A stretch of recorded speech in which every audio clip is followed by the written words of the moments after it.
یوم نسواں کی مناسبت سے فاطمہ جناح یونیورسٹی راولپنڈی میں تقریب رکھی گئی ہے. وزیر اعظم عمران خان خطاب کر رہے ہیں. اور فاطمہ جناح یونیورسٹی کے اندر جو یہ فنکشن ہوئی، میں اس فنکشن میں آتے ہوئے جتنے بھی ہماری خواتین ہیں پاکستان میں ان کو یہ پیغام دینا چاہتا ہوں کہ انشاءاللہ جب اس ملک کی تاریخ لکھی جائے گی تو جس گورنمنٹ نے دل سے ووٹ لینے کے لیے نہیں، دل سے اپنی خواتین کو امپاور کیا، یعنی ان کو اپنے پیر پہ کھڑا کیا، وہ انشاءاللہ یہ ہماری حکومت ہوگی.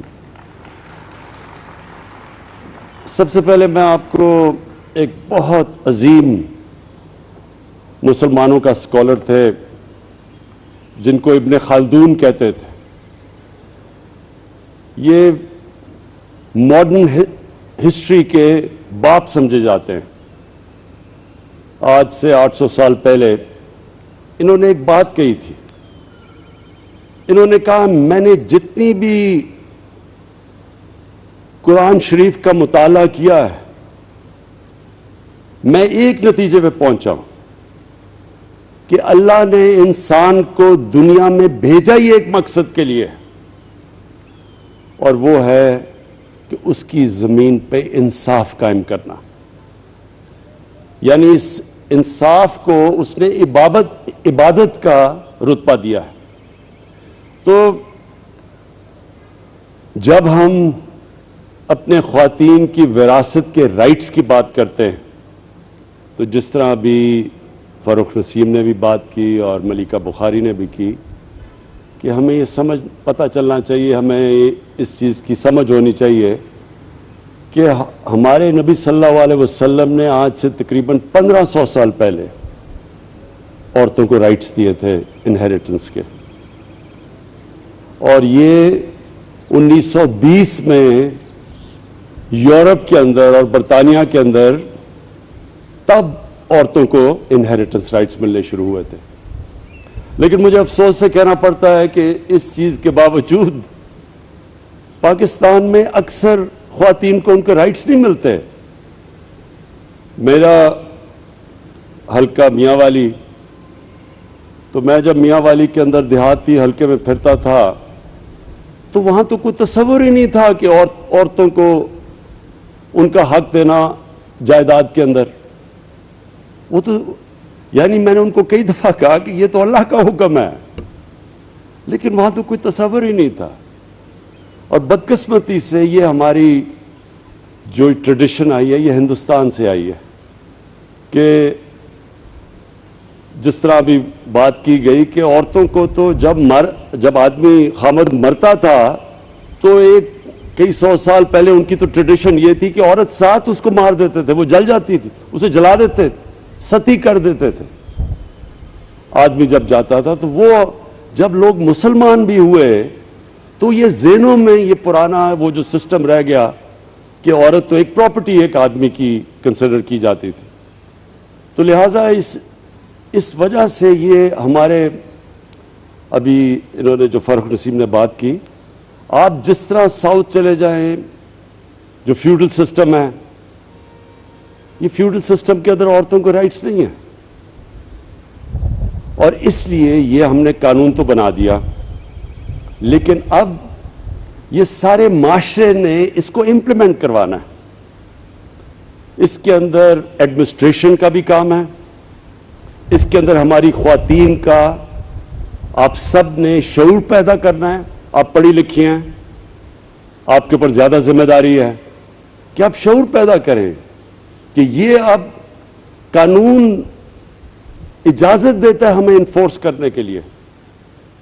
تو یہ ایک تو مجھے اس کی بڑی خوشی ہوئی، کیونکہ میں ہمیشہ سوچتا تھا کہ اللہ نے کبھی موقع دیا تو سب سے پہلے میں کوشش کروں گا کہ اپنی خواتین کو امپاور کریں، ان کا رائٹ ہے انہیریٹنس کا.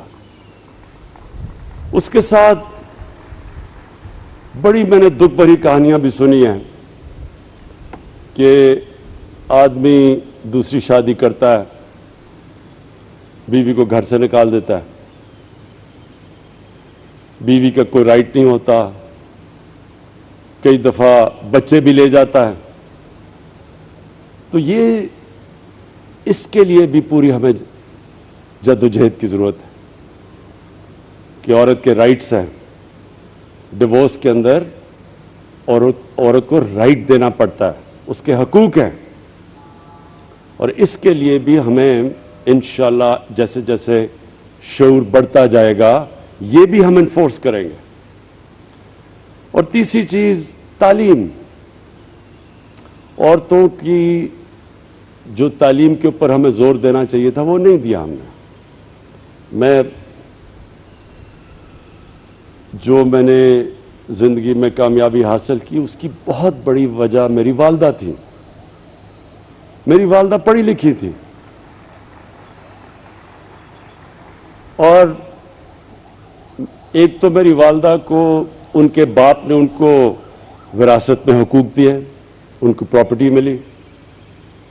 دوسرا کیونکہ ان کو پڑھایا ہوا تھا, پڑھی لکھی تھی, تو مجھے کھیلوں کا بڑا شوق تھا, سپورٹس کا بچپن سے شوق تھا.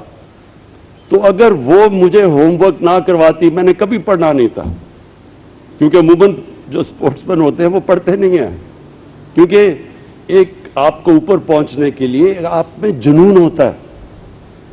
تو وہ جنون جب آپ کو ایک چیز سے ہو جاتا ہے تو ایک ہیومن مائنڈ جو ہوتا ہے وہ دوسری چیزوں پہ کانسنٹریٹ نہیں کرتا. تو وہ میری والدہ کو آج بھی میں کریڈٹ دیتا ہوں کہ وہ زبردستی جو مجھے ہوم ورک کرواتی تھی, اور وہ کیونکہ وہ پڑھی لکھی تھی. تو یہ جو اللہ نے مجھے کامیابی دی اس میں بہت بڑا میری والدہ کا ہاتھ تھا. تو میں اب سوچتا ہوں کہ وہ گھر, اور وہ اتنے زیادہ گھر ہیں جدھر والدہ پڑھی لکھی نہیں ہے, وہ بچوں کو بہت بڑی ڈس ایڈوانٹیج ہے. اس لیے ہم نے اپنے احساس پروگرام میں, پہلے تو میں یہ آپ کو بتاؤں کہ احساس پروگرام 98% جو پیسہ ہم ڈسٹریبیوٹ کرتے ہیں, جو اب تک تقریباً 500 ارب روپیہ ڈسٹریبیوٹ کر چکے ہیں, وہ عورتوں کے تھرو کرتے ہیں. 98% احساس کا پیسہ خواتین کے ذریعے ہم بانٹتے ہیں. اور دوسری چیز جو ہم سٹائپنڈز دیتے ہیں, ہم جو بچے اسکولوں کے اندر نہیں پڑھ رہے, لڑکے اور لڑکیاں اسکولوں سے باہر ہیں, ہم زیادہ پیسہ دیتے ہیں جو سٹائپنڈ ہے کہ اگر آپ اپنی بچی کو پڑھائیں گے تو ماں باپ کو ہم پیسے دیتے ہیں کہ اپنی بچیوں کو اسکول میں ڈالیں. اور پھر سے اس کی وجہ یہ ہے کہ جب ایک ماں پڑھی لکھی ہوتی ہے وہ سارا گھر اٹھا دیتی ہے.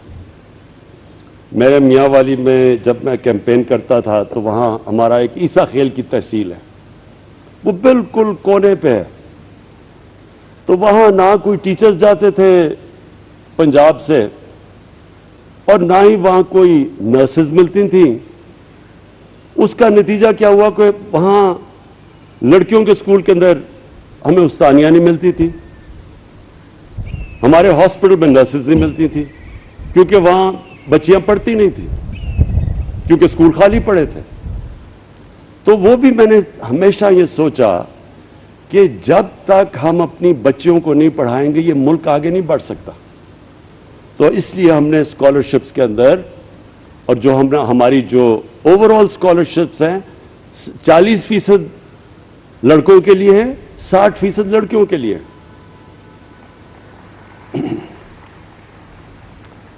اب میں دو اور باتیں کرتا ہوں. فاروق نسیم نے بھی, جو ہمارے بیرسٹر نے بڑی محنت کی ہے. دیکھیں ہمارا مسئلہ, سب سے بڑا مسئلہ پاکستان کا یہ ہے, اس کو انگریزی میں کہتے ہیں رول آف لا, قانون کی حکمرانی. مدینہ کی ریاست کی جب ہم بات کرتے ہیں تو یاد رکھیں اس کی بنیاد دو پلرز, 2 اصولوں کے اوپر رکھی گئی تھی. میں اس لیے چاہتا ہوں کہ آپ کو یہ پتہ ہونا چاہیے, آپ اس ملک کے شہری ہیں جو اسلام کے نام پہ بنا تھا. باقی کوئی ملک دنیا میں اسلام کے نام پہ نہیں بنا. ایران میں ایرانی تھے اور عرب تھے اور مصری تھے, لیکن پاکستان اسلام کے نام پہ بنا تھا. اور یہ اس لیے بنا تھا کہ علامہ اقبال کی بڑی خواب تھی کہ ہم دنیا میں ایک مثال بنائیں گے کہ وہ اصل اسلام کیا تھا، جس کی وجہ سے وہ جو اصول طے کیے گئے تھے مدینہ کی ریاست میں، وہ دنیا کی انہوں نے امامت کی، تاریخ کا حصہ ہے، اس لیے یہ ملک بنا تھا۔ تو اس کی جو بنیاد رکھی گئی تھی، ایک قانون کی حکمرانی۔ ہمارے نبی صلی اللہ علیہ وسلم نے کہا تھا کہ جب ایک معاشرہ تباہ تب ہوتا ہے، اور تمہارے سے پہلے معاشرے تباہ ہوئے، کہ طاقتور چوری کرے تو اس کو چھوڑ دیں، آپ اس کو پکڑے نہ، جیل میں نہ ڈالیں، اور جب کمزور چوری کرے تو اسے جیل میں ڈال دیں۔ انہوں نے یہ کہا کہ یہ اس سے معاشرہ تباہ ہوتا ہے، یعنی کہ جب آپ طاقتور کو قانون کے نیچے نہیں لا سکتے۔ یہ نمبر 1 انہوں نے، اور پھر کہا کہ میری بیٹی بھی چوری کرے گی تو اس کو میں سزا دوں گا۔ اور دوسری امر بالمعروف،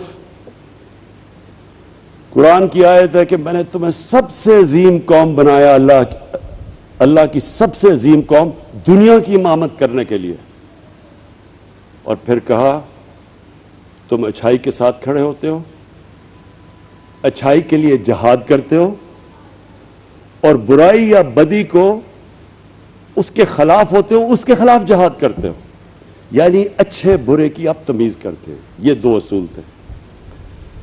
تو جو قانون کی حکمرانی ہے وہ اس لیے مشکل ہمارے ملک میں، سب سے بڑی جہاد ہم لڑ رہے ہیں کیونکہ یہاں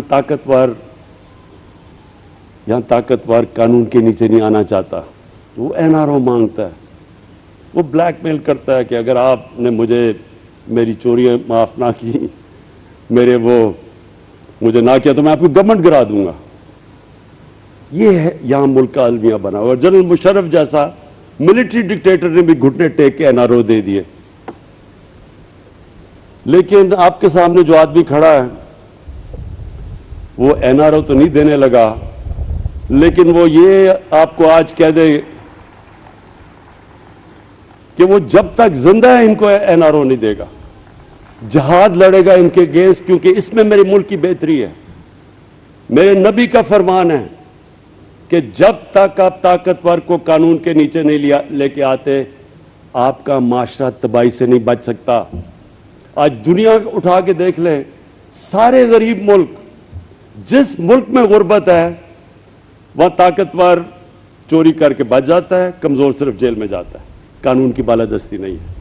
ساری دنیا میں دیکھ لیں گے، سارے غریب ملک وسائل سے بھرے ہوئے ہیں، لیکن کیونکہ کمزور، صرف چور کمزور جیل میں جاتا ہے، کیونکہ طاقتور چور تو زیادہ چوری کرتا ہے۔ طاقتور چور تو بڑے بڑے لندن میں محلات خرید سکتا ہے، وہ چھوٹا چور تو بھینس چوری کرے گا، موٹر سائیکل چوری کرے گا، وہ تو کتنا نقصان پہنچا سکتا ہے۔ اس لیے ساری دنیا کے اندر آپ چلے جائیں تو غریب ملکوں کی غربت کی وجہ وسائل کی کمی نہیں ہے، وہ طاقتور ڈاکو دندناتا پھرتا ہے۔ اور یہ جو ہم ایکسیپٹ کر جاتے ہیں اپنے معاشرے کے اندر، وہ لوگ جو جرم کرتے ہیں، جو کرپشن کرتے ہیں، ہم ان کو برا نہیں سمجھتے۔ ہم اگر ان کو ایکسیپٹ کر جاتا ہے، معاشرہ اور کرپشن کو ایکسیپٹ کر جاتا ہے، تو یہ سب سے پہلے یاد رکھیں کہ وہ معاشرے کا تباہی کی اس لیے بنیاد بنتی ہے کہ محنت کیوں کوئی کرے۔ اگر میں چوری سے پیسہ بنا سکتا ہوں تو میں کیوں آپ کی طرح محنت کروں، میں پڑھوں، میں اپنے زندگی کے 14 سال پڑھائی میں گزاروں، پھر میں 10-10 9-9 گھنٹے محنت کروں، کام کروں، جبکہ ایک آدمی نہ کام کرے نہ کچھ کرے اور چوری کر کے ڈاکہ مار کے امیر ترین بن جائے، وہ معاشرہ نہیں چلتا۔ اس لیے امریکہ کے اندر وہ کہتے ہیں چوروں کو کہ you can run but you کی ناٹ ہائیڈ۔ اس لیے چائنا کے اندر، جو چائنا عروج پہ گیا ہے، انہوں نے 450 وزیروں کو 6-7 سالوں میں جیلوں میں ڈالا ہے، اس لیے وہ اوپر گیا۔ تو انشاءاللہ یہ جو ہماری جنگ ہے، یہ ہماری حقوق کی جنگ ہے، عورتوں کے حقوق کی جنگ ہے،